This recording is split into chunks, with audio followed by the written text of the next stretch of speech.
Born in 1722, Samuel Adams was from the beginning set to live a life that would leave behind a legacy. His family stood out from the rest as they discussed political matters at the table and happily brought in his opinion, something that was not very common at the time. This led to Adams growing up to be a man of strong beliefs and with no hesitation in sharing it. From the Stamp Act to the Sons of Liberty to the Boston Tea Party, Samuel Adams played an essential role in forming what America was to be. His opposition to the British government served as a stepping stone to create a more independent America. Having been brought up in a family encouraged open-mindedness and speech, he discovered within himself a strong passion for politics that came in strong during a time when America was still divided in 13 colonies under the British rule. During a time in which many American businessmen were interested in keeping close ties to Britain, Adams stood out as being one of those that were strongly against it. He felt as if the British were suffocating the Americans and preventing their growth as a unified country. The Stamp Act was the breaking point that stirred in Adams a passion for political activism. Having been passed in 1765, the Stamp Act was a single act passed by the British government that requires stamps to be purchased and placed on all legal documents and printed material. The purpose of the act was to help England pay off their debt from the previously failed war as well as support the British Army. Adams felt as if these taxes were a form of taxation without representation, as the British government was not as present as they felt was needed for a governing body to be able to impose taxes on its people. The Continental Congress, the first governing body established in America, was given its first chance to oppose British rule. The British government kept taxing the colonies even though they had no representation in the British Parliament. As a member of the Continental Congress, he joined their effort in creating the Stamp Act Congress in 1765, which sole purpose was to repeal the Stamp Act. Around the same time, Adams created the Sons of Liberty, an organization focused solely on protecting the rights of the colonists and to fight taxation by the British government. The Stamp Act was successfully repealed thanks to the Stamp Act Congress in 1766. As a result of this, the British created the Townshend Acts, yet another attempt at taxing the American colonists in an effort to fund the British Army as well as pay off their debt.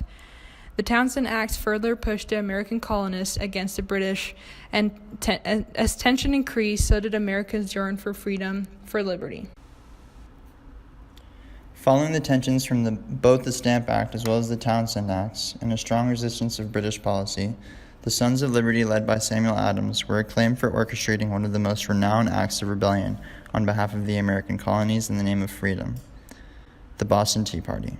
This event was also a result of the Tea Act from 1773, a British attempt at boosting the sales of the East India Company, which granted the company a monopoly over the tea imported to the colonies. As an act of rebellion, Adams and the Sons of Liberty, dressed up as Mohawk Indians, boarded ships in the Boston harbor and threw into the ocean 342 chests of tea. Britain, outraged by this act, passed the Intolerable Acts, also known as the Untitled Acts, in 1774. With effects on all the colonials, this angered everybody, even those previously that were in favor of British rule. The coercive acts consisted of the Boston Port Act, the Massachusetts Government Act, the Administration of Justice Act, and the Quartering Act, as well as the Quebec Act. The idea behind the coercive acts was to make the colonies revolt against each other, as the British hoped they would blame Massachusetts for the Boston Tea Party, which at the time was the center of resistance to the British government. Instead, the Intolerable Acts led to a stronger union between the 13 colonies, which ultimately led to the creation of the First Continental Congress, which met on September 4, 1774 in Philadelphia. The Congress was composed by delegates from each of the 13 colonies and was established for the purpose of organizing colonial resistance against the coercive acts, as well as British Parliament. Samuel Adams was a part of the Continental Congress from 1774 to 1781 and represented his home state of Massachusetts. Samuel Adams was not for the Constitution, as he feared that too strong of a central government would infringe on the right to freedom of the people. As once stated by himself in 1774, "The country shall be independent, and we will be satisfied with nothing short of it."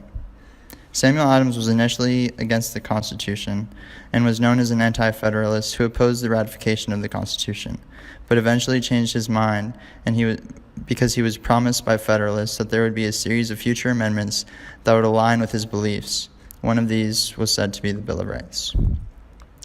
Samuel Adams shows us that if you have a passion for something, you should always speak your mind and vigorously fight for the morals you believe in. As Americans, and as students, we are instilled with morals that relate to liberty and to freedom. And we fight for these ideals every day, and we should strive for them. We can thank Samuel Adams for everything that he did, and we can only wish that during problematic times we have a leader like Samuel Adams.